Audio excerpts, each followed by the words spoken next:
জংঘল ব্লক সুন্দৰপুৰ গাঁৱত আজি যোৱা নিশা প্ৰায় 12 বজাৰ পৰা মুখলধাৰ বৰষুণৰ লগতে এটা অভাৱনীয়ভাৱে বান আহিলে, যি বানে আজিও গোটেই গাঁওবাসী ৰাইজৰ খেতিপথাৰ বিনষ্ট কৰিছে। তাৰোপৰি আগতো এবাৰ বানপানী হৈছিল, সেই বানপানীটোতে ৰাইজে কঠীয়া নাপাই যৌতৰ পৰা আনি কঠীয়াখিনি ৰোপণ কৰিছিল, আকৌ ধান খেতি কৰিছিল। দ্বিতীয়বাৰৰ কাৰণে অহা এই খেতি পানীয়ে আমাক গোটেই ভাৰাক্ৰান্ত কৰি তুলিছে।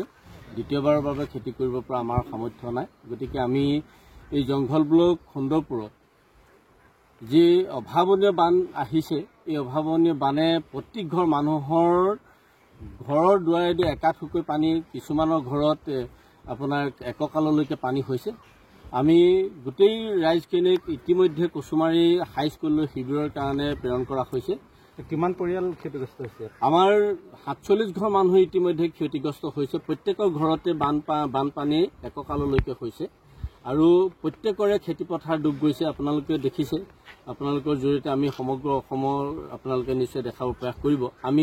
আমি আহ্বান জনাইছোঁ অসম চৰকাৰক যে অতি সোনকালে আমাৰ এই বানপীড়িত ৰাইজক তেওঁলোকে ক্ষতি যি হৈছে সেই ক্ষতিবিলাক দিব লাগে। তাৰোপৰি আমাৰ যি শিবিৰত আছে, এই শিবিৰৰ কাৰণে যি ৰিলিফৰ ব্যৱস্থা, সেই ব্যৱস্থাখিনি তেওঁলোকে যাৱতীয় ব্যৱস্থাখিনি কৰি দিবৰ কাৰণে আমি আহ্বান জনাইছোঁ। ইয়াৰ উপৰিও আমাৰ কুচুমাৰী এই উপকণ্ঠ কেইবাখনো গাঁও, কাছমাৰী, খোকামৰা, লাওজানৰ পৰা আৰম্ভ কৰি পৰচনী, গড়বস্তি, মাজুবস্তি ইত্যাদি কৰি কেইবাখনো গাঁও বানাক্ৰান্ত হৈ পৰিছে।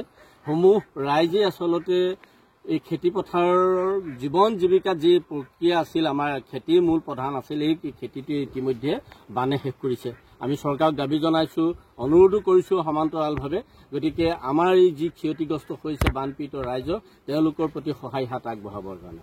বৃহত্তৰ মাহমৰা অঞ্চলৰ এইটো তৃতীয়টো বান আৰু এতিয়া যিটো বান, এই বানটোৱে আগৰ দুটা বানতকৈ এইটো যথেষ্ট ক্ষতিগ্ৰস্ত কৰিছে। এতিয়া ইতিমধ্যে দিচাং, দিৰৈ নৈ মানে পানী বাঢ়ি আহিছে। দিৰৈ চাৰিওকাষে থকা ইফালে আমি যদি ওচৰে পাজৰে চাওঁ, বামলাইন হওক, আমাৰ হাঁহচৰা হওক, কচুমাৰী, খোকামৰা, সুন্দৰপুৰ, জংঘল ব্লক, আমাৰ এই মাঝিবস্তি, পৰচনী, গড়বস্তিকে আদি কৰি এটা বৃহত্তৰ এটা এলেকা এই বানপানীৰ কবলত মানে পৰিছে, বিশেষকৈ দিৰৈ নৈ কাষৰীয়া অঞ্চল। আৰু এতিয়া আমি ইয়াত উপস্থিত আছোঁ আমাৰ এই জংঘল ব্লক সুন্দৰপুৰ গাঁৱত। ইয়াত প্ৰায় 47টা পৰিয়াল ক্ষতিগ্ৰস্ত হৈছে আৰু প্ৰায় 67টা পৰিয়ালৰ প্ৰায় 170ৰো অধিক যুৱক যুৱতী ব্যক্তি ইয়াত আজি মানে ক্ষতিগ্ৰস্ত। আৰু এই কচুমাৰী যিখন উচ্চ মাধ্যমিক বিদ্যালয় আছে, তাতে শিবিৰ প্ৰতিষ্ঠা কৰিছে আৰু এতিয়ালৈকে শিবিৰত ৰাইজ গৈ আছে, এতিয়াও শেষ হোৱা নাই।